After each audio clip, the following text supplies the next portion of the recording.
환자를 사망에까지 이르게 한 근본적인 원인은 어디에 있다고 보십니까? 도의적인 책임만은 느끼고 있습니다.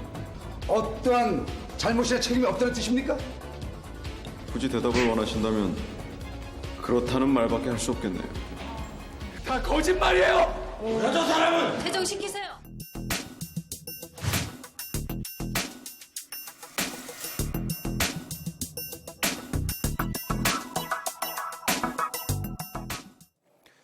네, 뇌질환 검사에서 암이 발견됐지만 의사가 환자에게 이를 알리지 않았고 환자가 이 질병을 모르는 상태로 사망했다면 의사에게 잘못을 물을 수 있을까요? 아닐까요?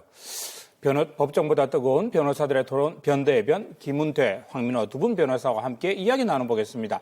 이번 사건 의료 분쟁인 거죠? 네, 그렇습니다. 그 70대 남성이 네. 한 종합병원에서 위내시경 검사를 받았는데요. 검사 결과 위암이 발견이 됐습니다. 네. 그런데 이 의사 환자에게 아무런 얘기도 하지 않았습니다. 그래서 이 환자는 그 상태로 한 1년 6개월 정도를 더 살았는데 네. 결국 그 암이 손쓸 새도 없이 온몸으로 퍼져서 네. 결국 숨지게 된 그런 사건입니다. 네, 이에 대해서 유족들은 해당 의사를 업무상 과실치사죄로 고소를 네. 했고 최근 1심 판결이 났는데요. 그러니까 법원은 의사의 부주의로 환자가 사망을 한 것이 맞다 이렇게 판단을 해서 네. 의사에게 유죄 판결을 선고했습니다. 네. 이에 대해서 의사는 억울하다며 항소를 제기했고 현재 항소심 재판이 진행 중에 있습니다. 그런데요. 자, 그래서 저희 변대변에서 2심 가상법정을 준비했습니다.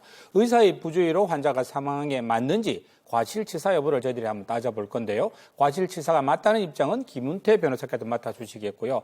딱히 잘못한 게 없다는 입장은 황민호 변호사께서 맡아주실 건데 사실 이 역할은 저희들이 임의로 정한 것이지 두 분 개인의 의견과는 다를 수 있다는 거 미리 알려드리고요. 또 시청자 이해를 돕기 위해서 사건의 일부 가공했다는 점 다시 한번 말씀드리겠습니다. 그러면 첫 번째 쟁점 시작하겠습니다.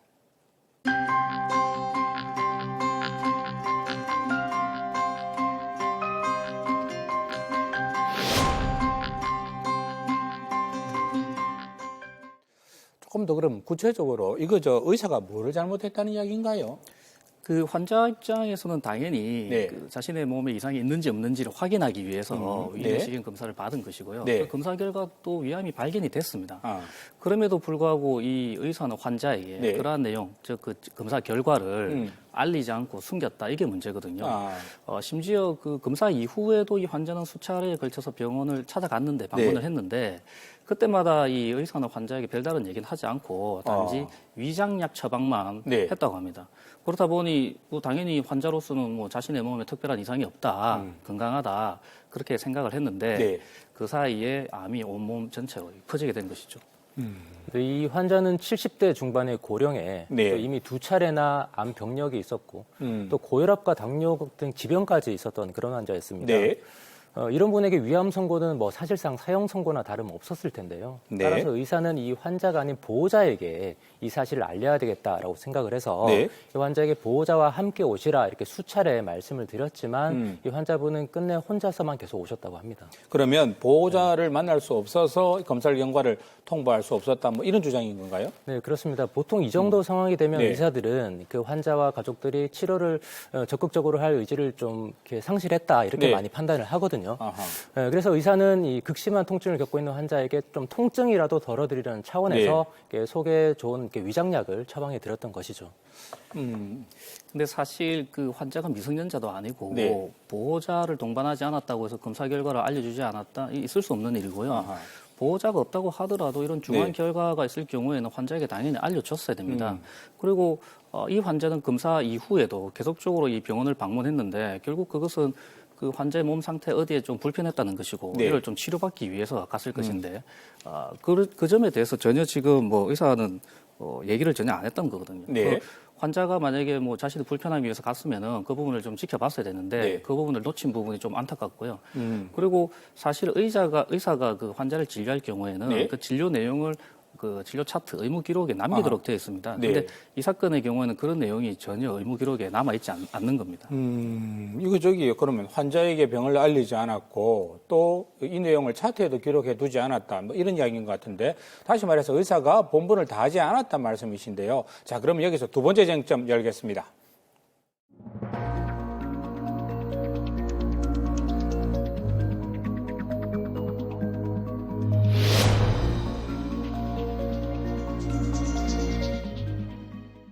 일단 차트에 그 기록을 남기지 않았다는 부분은 의사도 인정하는 부분인 것 같은데, 그죠? 그렇다면 이 기록을 누락한 것이 환자가 사망한 것과 직접적인 관련이 없다는 주장인 건가요? 네, 맞습니다. 그 위 내시경을 할 당시에 이 환자는 위암 2기 말에서 3기로 진행되는 그런 상태였었는데요. 그러니까 고령에다 지병까지 있는 상태에서 네. 그러니까 적극적으로 치료를 한다고 하더라도 사실상 생존율이 극히 떨어지는 그런 상황이었던 것이죠. 네. 그래서 물론 의사가 환자에게 암 진단 사실을 알리지 않았고 또 진료 기록을 꼼꼼하게 기록하지 못한 잘못이 있기는 하지만 네. 근데 설령 그렇게 했다고 하더라도 그 1년 6개월 뒤에 있었을 이 죽음을 과연 막을 수 있었겠느냐 뭐 그런 의문이 드는 것입니다.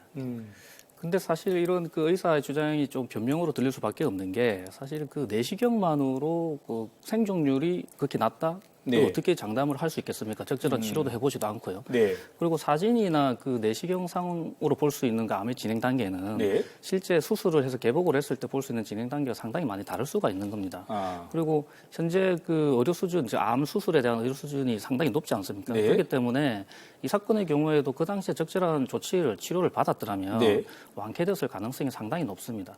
그 이와 관련해서 그 외과 전문의의 소견을 한번 들어보시겠습니다. 네. 실제로 정확한 병기는 수술이 돼야지만 나오거든요. 수술방에 들어가서 수술할 때 사기가 나올 수도 있거든요. 그래 되면 상황은 좀 다르지만 검사할 때 병기 갖고 나오면 2기는 저희가 요즘 한 60에서 70%, 그 다음에 3기는 한 40에서 50%의 완치율을 보인다 하거든요. 그러니까 치료 잘하면 뭐 5년 이상 생존했을 가능성은 있죠. 이게 그럼 김 병께서는 의사가 환자에게 정확한 소견을 알리지 않은 당시의 판단이 환자의 암 진행 그리고 치료에 큰 영향을 미쳤다는 이야기네요. 네, 그렇습니다. 그렇게 생각하고 있고요. 네. 게다가 이 의사의 경우에는 본 사건 외에도 환자를 사망에 이르게 했던 다른 사건이 또 한 건이 더 있었습니다. 아하, 네. 약 1년 전쯤의 일인데요. 그 이 병원에 이제 수액을 맡고 있던 네. 40대 남성에게 이제 심장마비 증세가 오자 이 의사가 구급차도 없이 그 콜택시에 네. 그 환자를 태워서 그 대학병원 응급실로 전원을 시켰던 겁니다. 그 원칙적으로 하자면 당연히 구급차에 네. 그 의사가 동승을 한 상태에서 환자의 상태를 지켜보는 게 원칙인데 그렇게 하지 않았고요. 결국 이 환자는 뭐 병원에 도착하자마자 네. 쓰러져서 바로 숨졌습니다. 아하. 예. 네, 그 부분에 대해서는 이 의사도 할 말이 있는데요. 네. 예, 그 말씀하신 환자는 자신에게 심장 질환이 있다는 것을 알면서도 그 정밀 검사를 계속 미루고 있던 중이었습니다. 아, 네. 그러다가 이 의사가 근무하는 동네 내과에 수액을 맞으러 갔다가 마침 그때 그 심장마비 증세가 찾아오게 된 것이죠. 아, 네. 그 의사는 1분 1초가 위급한 그런 상황에서 구급차를 부르는 것보다는 차라리 네. 콜택시를 불러서 보내는 게 빠르다고 판단을 해서 아, 네. 그 환자와 보호자를 택시에 태워서 5분 만에 또 근처에 있는 대학병원 응급실에 이송시켰거든요. 네. 그때 의사도 동행을 하려고 했지만 또 마침 그 수면 마취 중인 다른 환자가 있었습니다. 아, 네. 그래서 그런 상황을 좀 고려해 주셨으면 좋겠고요. 네. 앞의 사건과는 좀 별개로 판단해야 되지 않을까 싶습니다. 전혀 별개의 사건이기 때문에 여기서 논할 것이 아니다라는 이야기신 것 같고요. 자, 주어진 환경에서 최선을 다한 것일 뿐이지 환자의 죽음과는 무관하다는 의사의 입장인데 자, 그럼 여기서 마지막 쟁점 다퉈보겠습니다.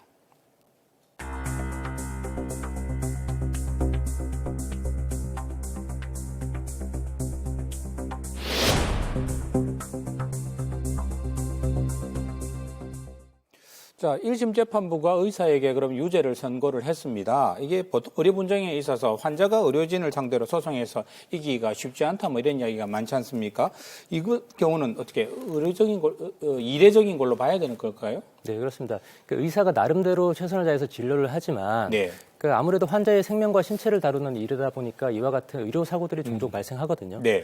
근데 그때마다 뭐 결과만 가지고 무조건 의사에게 책임을 물을 수는 없는 일이고 네. 결국 의사의 과실 이 부분을 입증을 해야 되는데 네. 그래서 법원도 환자의 사정을 안타깝게 생각을 하지만 결국 이 과실 부분이 입증되지 않아서 네. 그간 의료진의 손을 들어줬던 그런 판결들이 많이 있습니다. 그래서 이번 판결 역시도 뭐 그런 네. 원칙에 입각해서 만일 판결을 했었더라면 네. 좀 더 다른 결론이 나오지 않았을까라는 그런 생각이 조금 듭니다. 네. 그 아무리 억울해도 사실 뭐 사망하신 그 환자분보다 더 억울한 일이 있겠습니까? 사실 법원도 적법한 증거 조사를 거친 여러 가지 증거를 종합해서 네. 이 의사에게 업무상 과실치사를 인정을 한 거고요. 그리고 이 의사도 본인이 스스로 죄를 인정했기 때문에 네. 그 합의를 진행을 한 겁니다. 그 두 환자의 유족에게 합의금까지 제시한 것으로 알고 있거든요. 그럼 의사가 환자 가족에게 사망한 환자 가족에게 합의금 제시했다고 지금 이야기를 하셨는데 그렇다면 이거 자기 잘못을 인정한 거 아닌가요? 어떻게 되는 건가요? 근데 유족들이 형사 고소와 별도로 네. 민사 소송을 제기했거든요. 네.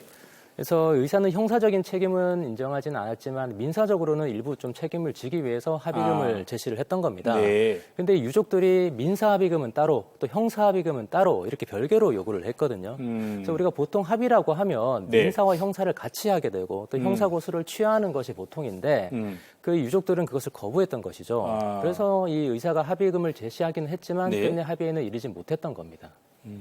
그 유족의 입장에서는 이제 의사의 과실로 이 환자가 사망했다 이 네. 부분에 대해서 확신을 하고 있습니다. 그리고 이 의사가 형사상 처벌을 받기를 바라는 그런 마음이 강하기 때문에 네. 형사와 관련해서는 고소를 취할 생각이 없다 그런 입장이고요. 그리고 사실 그 유족 입장에서는 마음 같아서는 이 의사가 더 이상 의료 행위를 못 하도록 했으면 좋겠지만 지금 현행 의료법상으로는 의사의 진료 행위로 인한 이런 업무상 과실치사 같은 경우에는 네. 면허 취소 사유가 되질 않습니다. 아하, 그리고 실제 네. 이 해당 의사도 지금도 뭐 계속해서 진료를 하고 있는 것으로 알고 의료 행위를 있고요. 하고 있군요. 네, 그렇습니다. 네. 그렇다 보니 뭐 이렇게라도 해서 유족들이 좀 뭐 본인들의 그런 억울한 마음을 좀 풀기를 희망했던 것 같고요. 민사는 민사고 형사는 형사입니다. 이게 두 개 꼭 같이 갈 이유는 네. 전혀 없는 겁니다. 참 이게 말로만 듣던 의료 분쟁 정말 쉬운 문제가 아니다 싶습니다. 시민 변심원들은 이 문제를 어떻게 생각하실까요? 의견을 듣기 위해서 저희들이 거리로 나가봤습니다. 돈을 받기는 했잖아요. 그만큼 돈을 받았으니까 그거에 대해서 이제 환자한테 얘기를 해주고 환자가 이제 이거를 자기가 이제 그걸 가지고 죽을 것인지 아닌지 그걸 또 택해야 할 것 같고 의사가 너무 나쁜 사람이라고 저는 생각하고요. 이렇게만 들었을 때는 이제 의사가 이제 의사답지 않은 행동을 했다라고 생각을 하는데 되게 본인한테는 암이라고 얘기를 안 해주잖아요. 저는 둘 다 책임이 있다고 생각을 해요. 그때 발견됐을 때 알려줬으면은 환자도 뭔가 다른 조치를 했겠죠. 어느 정도 도의적인 책임은 있을 것 같아요.